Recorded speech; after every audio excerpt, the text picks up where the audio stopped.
My name is Mehta Khan and I'm a faculty in JLR Institute of Management and Technology Jamshedpur. Hello everyone दोस्तों, आप सभी का हमारे YouTube channel के online class में स्वागत है। दोस्तों, हम लास्ट वीडियो में डिस्कस कर रहे थे व्यक्तिक भिन्नताओं के क्षेत्र। मैंने आपको बताया था व्यक्तिक भिन्नताओं क्षेत्र को हम 4 भागों में विभाजित कर सकते हैं: शारीरिक क्षेत्र, मानसिक क्षेत्र, संवेगात्मक क्षेत्र एंड सामाजिक क्षेत्र। हम शारीरिक क्षेत्र के बारे में लास्ट वीडियो में डिस्कस कर चुके हैं। आज हम डिस्कस करेंगे मानसिक क्षेत्र। मानसिक क्षेत्र व्यक्तिक भिन्नता का सबसे मुख्य आधार माना गया है, क्योंकि शिक्षा के क्षेत्र में शिक्षार्थियों का जो वर्गीकरण है मुख्य रूप से इसी के आधार पर किया गया है। हम व्यक्तिक भिन्नता के मानसिक क्षेत्र को कुछ इस प्रकार डिफाइन कर सकते हैं। नंबर 1, बुद्धि में भिन्नता। हमें मालूम है कि सभी की बुद्धि जो अलग अलग होती है, तो बुद्धि की दृष्टि से भी व्यक्तियों में भिन्नता होती है।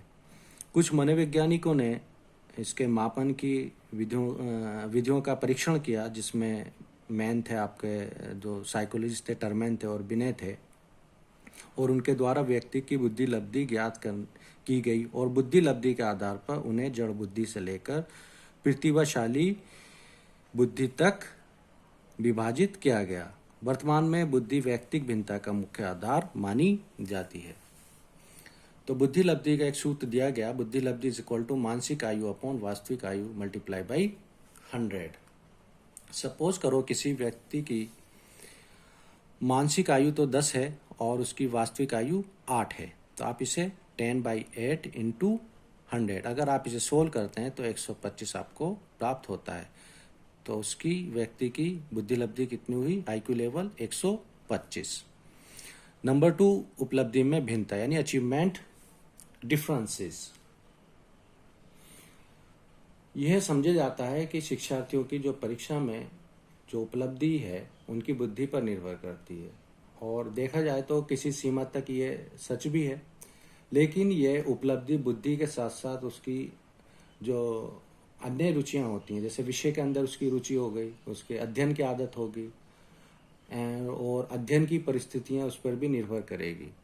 अब ये ज़रूरी नहीं है किसी बच्चे की अगर उसकी बुद्धि अच्छी है तो वो अच्छा स्कोर कर पाए, उसके साथ साथ में उसे सब्जेक्ट में रुचि भी होनी चाहिए, उसमें स्टडी की आदत भी होनी चाहिए, और इसके साथ साथ उसे अध्ययन की परिस्थितियां भी मिलनी चाहिए। यही वजह है कि कुछ बच्चों की जो बुद्धि लब्धि है अधिक होते हुए भी उनमें जो है शैक्षिक उपलब्धि कंपैरिजन में कम होती है, जबकि कुछ बच्चों की जो बुद्धि है वो कम होते हुए भी उनमें जो शैक्षिक उपलब्धि है उनमें ज़्यादा होती है। तो वर्तमान समय में शैक्षिक उपलब्धि भी जो है व्यक्तिक भिन्नता का आधार मानी जाती है। नंबर 3, अभी क्षमता में भिन्नता यानी एप्टीट्यूड डिफरेंसेस। सबसे पहले हम बात करते हैं कि अभिक्षमता होती क्या है। किसी कार्य अथवा व्यवसाय के प्रति जन्मजात रुझान एवं क्षमता को अभिक्षमता कहते हैं। किसी कार्य अथवा व्यवसाय के प्रति जन्मजात रुझान एवं क्षमता को क्या कहते हैं? अभिक्षमता कहते हैं। ये अलग अलग व्यक्तियों में अलग अलग होती है। जैसे किसी को तो किसी व्यक्ति में यांत्रिक अभिक्षमता होती है, किसी में साहित्यिक अभिक्षमता होती है और किसी में कलात्मक अभिक्षमता होती है। और एक ही अभिक्षमता वाले जो अलग अलग व्यक्ति होते हैं उनमें इसकी माप जो है वो भिन्न भिन्न होती है। तो छात्रों को जो व्यावसायिक निर्देशन दिया जाता है वो मूल रूप से अभिक्षमता के आधार पर ही दिया जाता है। नंबर 4, विशिष्ट योग्यता में भिन्नता, स्पेशल एबिलिटीज डिफरेंसेस। अभिक्षमता किसी कार्य के प्रति केवल जन्मजात रुझान एवं शक्ति को प्रकट करती है, लेकिन विशिष्ट योग्यता जो है वो अभिक्षमता और शारीरिक योग्यता दोनों का योग होती है।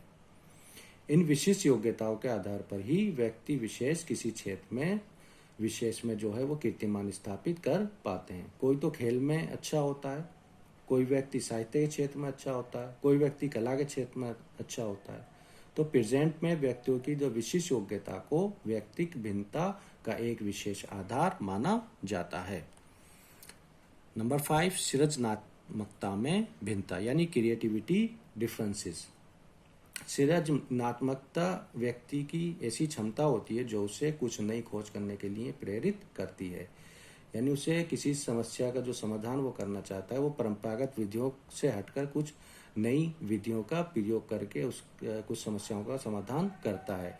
यानी कुछ वो नया करता है उसे करने के लिए। जो भी एक लकीर के फकीर बनकर जो परंपरागत चीज़ें चली आ रही हैं उनका यूज़ नहीं करता, बल्कि उससे कुछ हटकर अलग करता है, उसका अलग करता है। जबकि कुछ व्यक्ति लीक से हटकर अलग प्रकार के आविष्कार करते रहते हैं और वो समाज के लिए भी चमत्कारिक साबित होते हैं। अतः विभिन्न व्यक्तियों की सृजनात्मकता में अंतर पाया जाता है।